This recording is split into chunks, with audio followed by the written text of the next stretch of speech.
Hello and good day, my fellow Underworld denizens. My God, we've had a lot going on, and it's been kind of crazy. Now, I know a lot of you may have seen and been like, "Hey, where you been? What's been going on?" But the reason why I haven't been recording anything was because I don't like to usually do the Warhammer dance, if that makes sense. But when I say the Warhammer dance, it's basically what GW likes to do before every release is get everyone hyped up, lots of stuff, and it's always cool, but it also can be very confusing because you can feel like you lose a lot of information or you don't know something and somebody may know something. And I'm here to recap on all that to make sure that next week when you go buy that box of Embergard, that you'll be nice and ready and willing to confidently put down your money to say, I want to play Underworlds. Trust me, you want to say that. Say that right now. Say, I want to play Underworlds with me. Say it. What do we want? I want to play Underworlds. But besides just chanting and cheering and say, I want to play Underworlds, really, guys, we should get into this. So let's start into it. Embergard, this great city once held by the City of Embers. Can't say it all, but really, guys, let's just get into the nitty gritty of the story and the lore and why the Embergard is the new setting for the Underworlds set itself. So now, if you guys don't follow Sigmar or the Age of Sigmar or any of, just let's pretend you don't know anything. Okay, now imagine a city once grand, filled with it, teeming with life, ravaged by the chaos forces, destroying it, looking for it deep within there, the gold and fortunes, but not only that, the ruins that power it. Now once a great city left in ruins, Embergard is only gutted from the inside by the Skaven-like scouring, and other warbands looking for other great items of power. Now will you and your warband be able to go? Kind of sold it, didn't I? If I sold it, thumbs up me on that one. That was a pretty good sell. If you want me to do more of that, that would be great. But what I was really trying to do was capture the essence of how they wanted to set the background and the tone for Embergard itself, being a rich thematic area and actually bringing a good part of the story into it, allowing it to coincide instead of having its co-independent adventures that we saw at least before, because it seemed as like they were going somewhere but they didn't get there in a weird way. Like there was an idea but didn't get there, and this they hope to format that and take it and streamline it. That was like the big keying point for them, where they said, oh hey, we want to streamline this game and the story and we want it to all make sense, which again I think is a great thing to it, because getting your ducks in a row will only get more people to be part of it, because the game had good power before, but now we're seeing it with like a little bit more refinement, which again, we've had the growing pains of saying, oh, I don't like it, I do like it, which is fine, guys. Like, you can like or not like it. It's part of the whole idea. The idea for me is that, did the game get better or did it get worse? And it seems the game is being like a lot better, because it refines a lot of the things that we had problems or issues with, and also creating moments. That's like we talked before about crits. Like, the crits will no more be that defining moment where you're like, yes, I got that crit. It's more like, oh cool, I got a crit, and it didn't ruin the game or destroy it for somebody, you know. And I think these are great initiatives, because there was moments like that where you felt kind of like, oh man, I got all up there, I made the play, and like it's a swing and a miss, you know, like, and no one loves that, you know, error problem. So as they discussed in the box set anyway, it's coming with your typical token sets. It's new board, the one that they've streamlined. We're not going horizontal, flipping two sides. It is one board that you will be playing on, and we will be seeing more of this in the future. Now, they did initially say this is the core game box. This is the official one. This one will be the core that they will not be updating for, I'm probably going to say, a while, because they made it sound like we're not going to update it. Like, I'm like, that's always a debatable thing for anybody. But the fact that they said that this will be the main core, focusing on not kind of acknowledging that the old set was there anymore, which is fine. Like, they wanted to make sure, like, we're just moving forward, which is great. But the way they address this situation is by allowing that at least they were bringing back 33 warbands, which is great, because if you know the whole warband set, there's a little bit more, and some of us may go like, oh, but on my warband. But the reason for the limitation for this was because they wanted to basically take it down just so that there was more accessibility. And I think this is a big key point that they should have been highlighting a lot, was that in the previous games, if you weren't there to buy them, you would have to go to eBay, making it more or less inaccessible. Also, to obtain those cards. In this restructure, they're hoping to actually push forward from those cards using the new art, which again, look, I'm sorry. I know the artwork was cool. Come on, man. Like, who doesn't love these thematics and looking at them, and, you know, but I still think that I will give the camera guys and the photo guys out there, good job, gentlemen, like, on what you're trying to do, at least making it look thematic with the figures. I appreciate that. Like, I mean, yes, fine. It's one thing that we don't get, but it's not bad because at least they're trying to make the effort to at least maintain most of the warbands, even not all. Now, as we'll get more into that a little bit later, it comes with its basic tokens, dice as usual, figures, and war scrolls and rival decks. Now, we'll be getting more into the rival decks themselves because that's another set that they actually glanced over where they used the old formats of Rivals and Nemesis, and now you have the new one. In my hands, they can do things. See? So, moving forward onto that. We saw in the box set that they came with the Blazing Assault, Emberstone was it Sentinels, Pillage and Plunder, Countdown and Cataclysm, more to come. And we did see those with the new warbands that they did show, and I'm kind of excited because it is showing that they're trying to make the progress. I do think it's a little bit more in this point where they're trying to like, okay, look what we're doing, instead of focusing on Embergard, and then maybe after the release teasing the new warband to get you kind of going. That would be me, because I feel like we have enough to focus on now, and that we should be like really ingesting what this is instead of making 6, 7, 8 videos. And like I found it kind of weird because that's something I wanted to see, was that when everyone got their boxes, because we actually signed and went to Games Workshop and we're like, hey, can we get a copy of this? We didn't hear anything back. We did get a reply from customer service saying they'll forward our message, but we didn't get anything back. But that's okay. Luckily, everyone else had got preview copies. I like to sit down. I watched everybody's review, and it felt like there was a very much like, this is what's here, but more of, hey, it's aesthetically pleasing. It's cute. It has the same things. Like, and I kind of wanted to get more into it, so we at least had a package that we could say, this is what it was for Embergard, and that's what we're doing right now. So, as we saw, that these other decks that were teased were also coming with new warbands.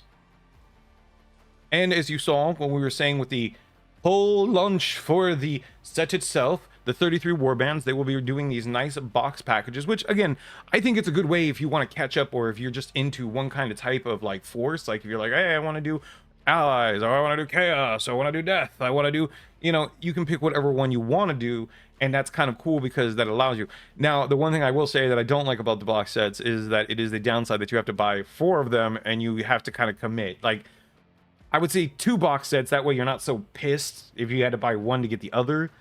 But 4, I mean, I could be wrong. What are your guys' thoughts on that, on the warbands? Like, do you think this was cool that they made the 4 box sets and the forces that they had? Or do you think it was just kind of, I mean, you could have sold them individually and I would have bought them separately. I feel that's a little bit more to push the price point to make it worth the value than separate individual cartridges, and I get that. But at the same time, dude, while you're condensing and giving people more teams, you're kind of flooding them with options that they don't want. But then again, we could create a black market. Who wants to start trading figures? I also have some of the old ones. But not only that, we saw the announcements of the Jaws of Itzel, which again, like I was saying, I do think it's cool that they were like pushing for that, but I also felt like it was just like a little bit too early to tease that. But again, we'll see more of this in the future. They've been kind of going on with some of the articles themselves. I'm not going to focus on it because we were still here for Embergard, but we also saw that they got the Grandfather Gardeners, which I thought was really cool because I like death and chaos. I like Nurgle. Y'all know it now. There you go. I'm still waiting for my Sons of Elmar. Yeah, right? I mean, my several guards back. I know that for sure, but I want my Sons of Elmar. So, looking at you, J-Doy.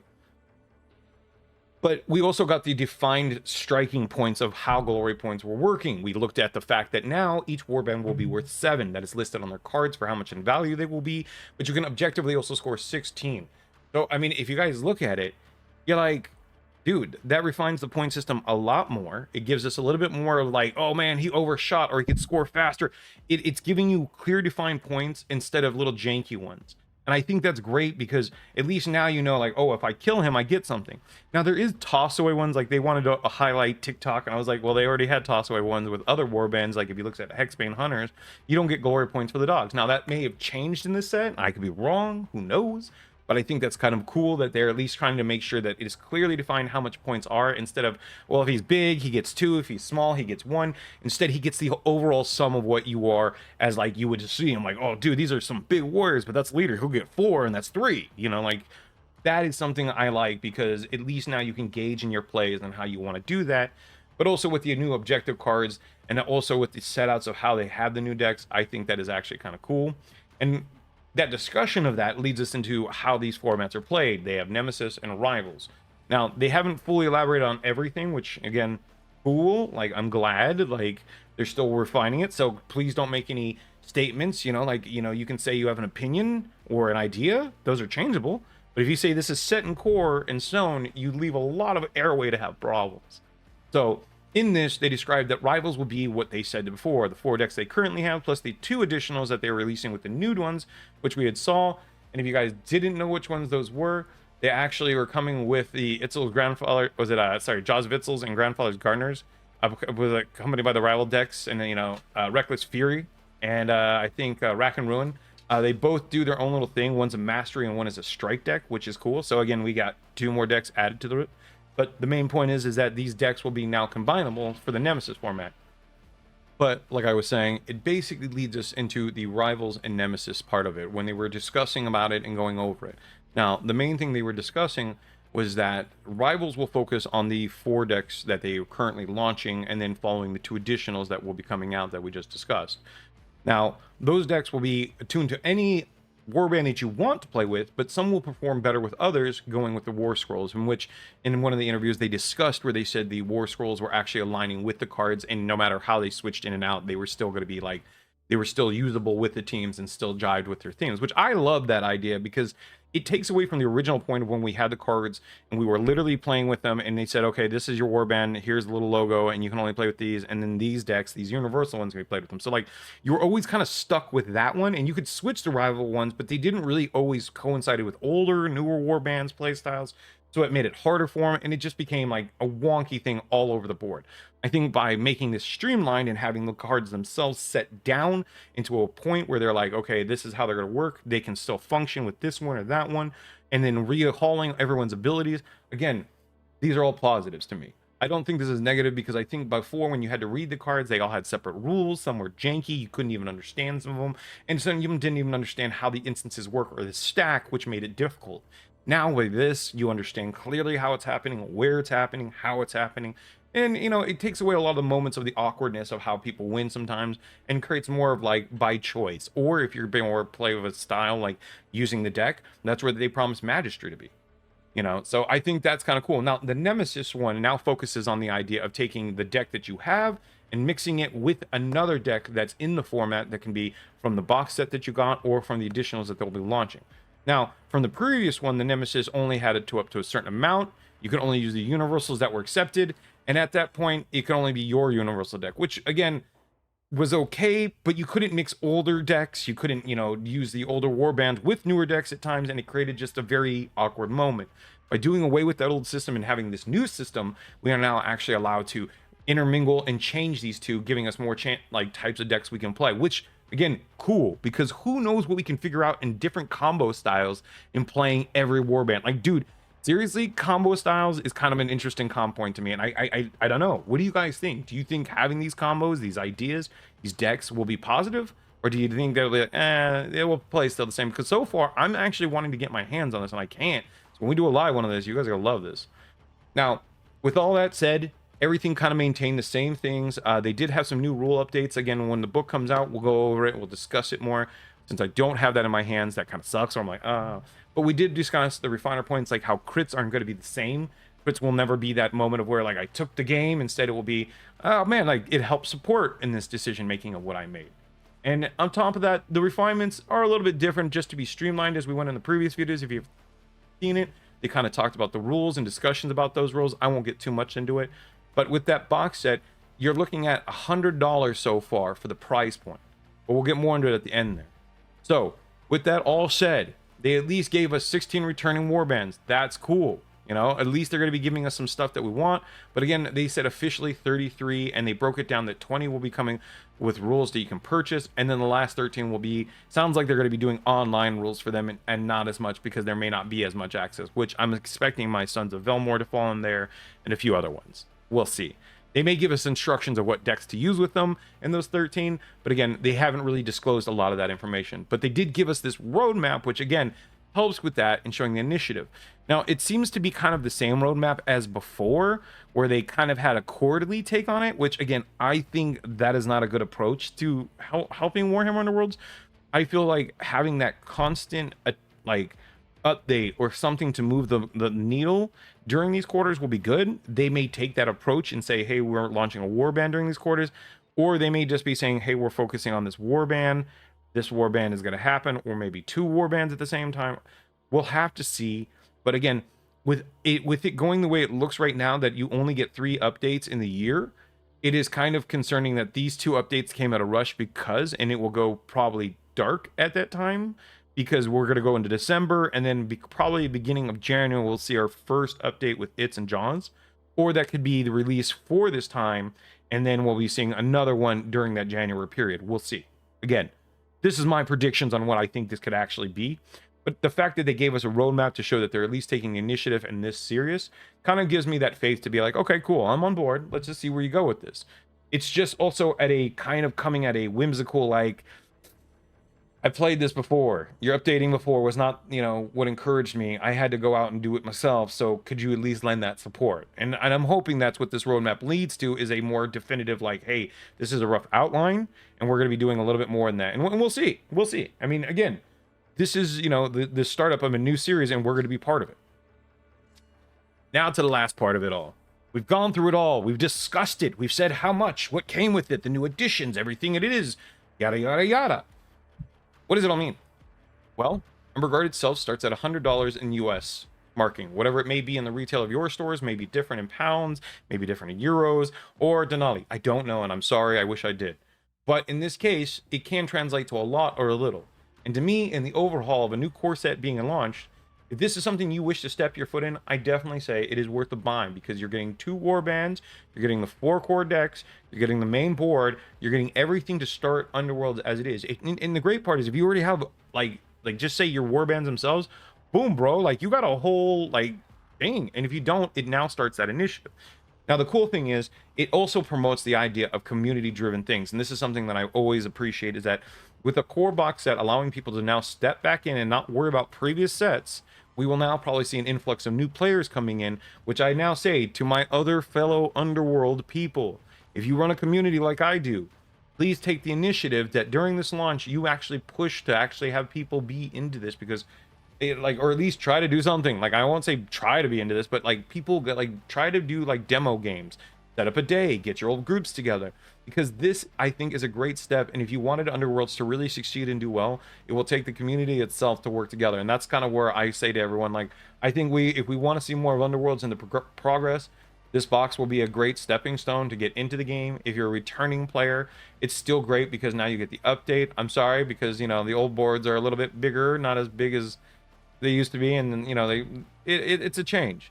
But ultimately, the game itself is still kind of maintaining itself at the core of the figures, what they do, and the ideas that we loved, and didn't fully get rid of them. Now, granted, we didn't get all the warbands. Fine, I get it. But, well, and then I now have to either eBay my old cards if anybody wants to play them. Maybe I'll wrap them away. I don't know. But now my old cards are gone, which is kind of cool, because then I don't have as much card clutter, because I do have a lot. I have rows of old card sets of it, so I mean, that's a plus to me. But besides that, with these refinements, I think this is a great way to start. I think people need to get on something like this, because this will really help the community of Underworlds. It will get people to enjoy it more and not have so many fluctuating rules, and it's a place where we can all start together and know from saying, here's the litmus test, here's where everything starts and ends. Let's move forward with that. I think that is a good part of it. And so for me, I think, I'm excited. I'm actually going to get my, box next week, and I'm looking forward to actually cracking it open and get some games. I'm looking to that day 1 release, which I will tell you guys when that goes live, and we will see all those warbands. I will definitely be looking at all those warbands. Trust me. I want to see everything they get. Now, if they're going to tell me that I have to purchase all of them and not put all the rules up there, then we will have discussions and thoughts on that. But overall, I'm excited for this. I wish, we could have gotten a copy, but we didn't. But that's okay. We were able to at least get enough information to piece it all together and say, hey, this is actually a good step. Thematically, the lore sounds great. We have a great, box starting, and it's solid with everything new for it. And it doesn't also get rid of your old stuff. If you have cool old dice, guys, keep those old dice solid. Also, if you have old sets, for some of you guys out there that have the old 3D sets, keep those. Those are great, dude. You don't need the markers. I still have my 3D sets, and I was like, at least they didn't get rid of my sets. I like those piece sets. And you know what? That's one thing I would like to see from them. I would like to see them do more obstacle kits. You don't have to do big ones, but they did for when they did AOS and they did what is it? Spearhead. I think that was cool. Like they made a little kind of like terrain set for the beginners, and I'm like, dude, why don't you do that for Underworlds again? Like I love those, you know, like I thought that was a great idea. Say it with me. Bring back terrain. Bring back terrain. If we can get enough, we can do this. Bring back terrain. All right. And if somebody clips that, sends it, like just put it up there. I'm saying this to you, Nick. I know you're the man. Come on, do it for me. But besides that, ladies and gentlemen, thank you so much. I want to know your thoughts on everything about this. Again, I don't like to do bit by bit pieces of releases just because I think it is more of a weird thing, like because I don't have all the information and me just estimating, approximating, and I'd like to do things like this that actually benefit you guys so you can say, okay, now, yeah, cool, I have all the information. You didn't feel like you had to go grab and piece it, but you know, hopefully this is that. But what are your guys' thoughts? You guys have seen all the information I've seen. You've seen the blowback from people not liking the card art being switched. But what are your guys' complaints, and what do you guys think are the positives of this? Like, do you guys think all these changes have helped, or do you think they've taken them away? But besides that, my fellow denizens, I will see you in the Underworlds next time.